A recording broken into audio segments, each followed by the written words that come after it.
Hello everyone, welcome to my YouTube channel एंडियस classes. आज हम करने जा रहे हैं एलिमेंट मैथमेटिक्स का first exercise relation in function chapter question number 3।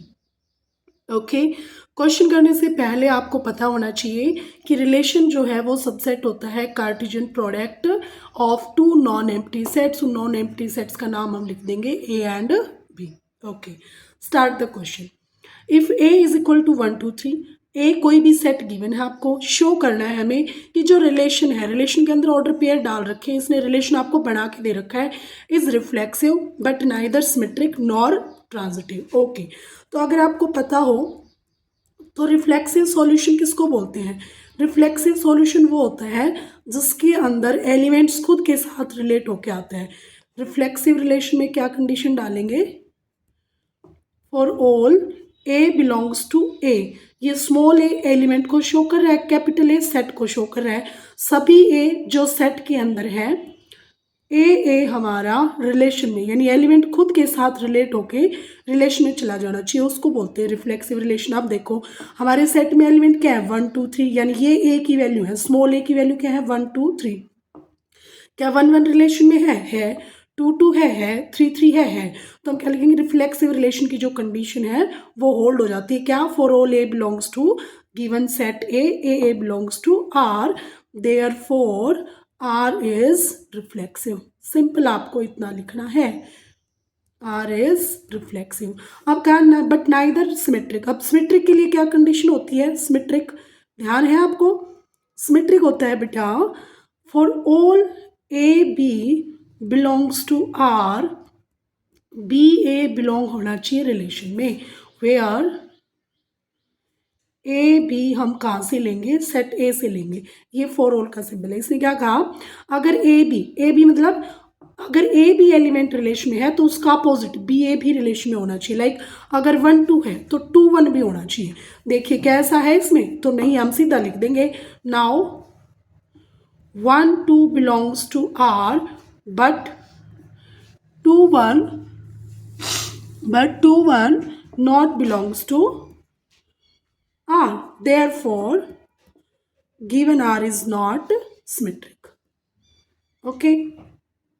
Okay, फिर आते हैं ट्रांजिटिव। अब ट्रांजिटिव की क्या कंडीशन थी? ट्रांजिटिव रिलेशन क्या था कि अगर हमारे पास for all A B belongs to R, b c belongs to R, implies that a c b हमारा रिलेशन में होना चाहिए for all A b c belongs to given set. Clear है? गिवन सेट में होना चाहिए हमारा, तो क्या हो जाएगा? वो रिलेशन ट्रांजिटिव हो जाएगा। ओके, देखिए ए बी और बी सी, यहाँ से क्या समझ रहे हो कि जो ये दो पेयर है ना, इसका सेकंड और इसका फर्स्ट एलिमेंट कॉमन होना चाहिए। ढूंढो, देखो 1 2 2 3, यानी ए बी का काम तो ये करेगा, ए बी का काम तो ये करेगा और बी सी का काम ये करेगा। तो क्या 1 3 है रिलेशन में? नहीं है। तो आपको सिंपल क्या लिख देना है? 1 2 belongs to R and 2 3 belongs to R, but 1 3 not belongs to R। ये देखो ऐसे सिंबल को काट देंगे ना, यूं, ये बिलोंग, इसको ऐसे काट दिया तो नॉट बिलोंग हो जाएगा, not belongs to R, therefore relation is not transitive. तो हो गया प्रूफ। इसने यही पूछा था कि गिवन रिलेशन क्या होना चाहिए? रिफ्लेक्सिव होना चाहिए। क्या नहीं होना चाहिए? Neither symmetric nor transitive. Okay, question number 2 देखिए। अब अपना क्या है? Question number 4, sorry, question number 4 में क्या बोला है? Show that the relation R in the set 1 2 3 given by R is equal to, ये रिलेशन डिफाइन कर दिया, is reflexive but neither symmetric nor transitive. Same है। अगर आपको क्लियर हो गया रिफ्लेक्सिव रिलेशन क्या होता है तो डायरेक्ट आप लिख सकते हो क्या? रिफ्लेक्सिव रिलेशन में एलिमेंट खुद के साथ रिलेट होकर होना चाहिए। तो देखिए सेट के अंदर एलिमेंट क्या है? 1 2 3, तो क्या क्या होना चाहिए रिलेशन में? 1 1 होना चाहिए, 2 2 होना चाहिए, 3 3 होना चाहिए। तो है क्या? 1 1 2 2 3 3 है। तो हम क्या लिखेंगे? For all A belongs to given set, A belongs to given R. Therefore, given relation R is reflexive. Okay, now neither symmetric. Neither symmetric के लिए देखो क्या होना चाहिए? अभी मैंने बताया था पीछे वाले क्वेश्चन में कि आपके पास अगर A B है तो B A भी होना चाहिए। अब यहाँ देखो 1 2 है लेकिन 2 1 नहीं है, 2 3 है लेकिन 3 2 नहीं है, तो आप लिख दोगे now 1 2 belongs to R, but two one जो है वो रिलेशन में नहीं है, therefore R is not symmetric, symmetric नहीं है। ट्रांजिटिव है क्या, देखो अब ट्रांजिटिव में क्या बताया था पीछे, ए बी बी सी, देखो ये बना ए बी बी सी, तो ए सी है क्या, 1 3 है, नहीं है। अगेन हम क्या लिखेंगे, 1 2 belongs to R, 2 3 belongs to R, but 1 3 not belongs to R, therefore R is not transitive।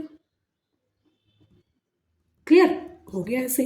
तो ये क्या है, रिफ्लेक्सिव है बट सिमेट्रिक नहीं है, ट्रांजिटिव नहीं है।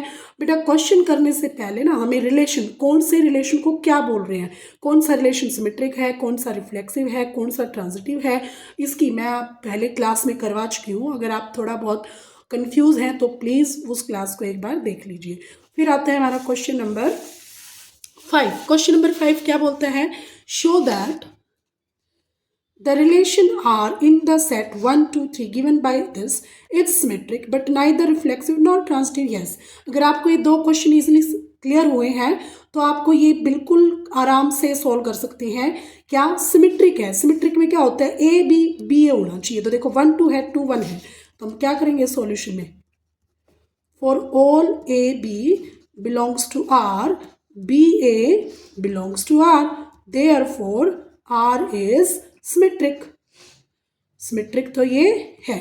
अगेन नाइदर रिफ्लेक्सिव, अब रिफ्लेक्सिव की क्या कंडीशन थी कि एलिमेंट खुद के साथ रिलेट होकर आना चाहिए। अब 1 1 2 2 3 3 है क्या, नहीं है, तुम क्या लिखेंगे, now a belongs to a, given set से a not belongs to given R, therefore जो गिवन रिलेशन है हमारा इज नॉट रिफ्लेक्सिव।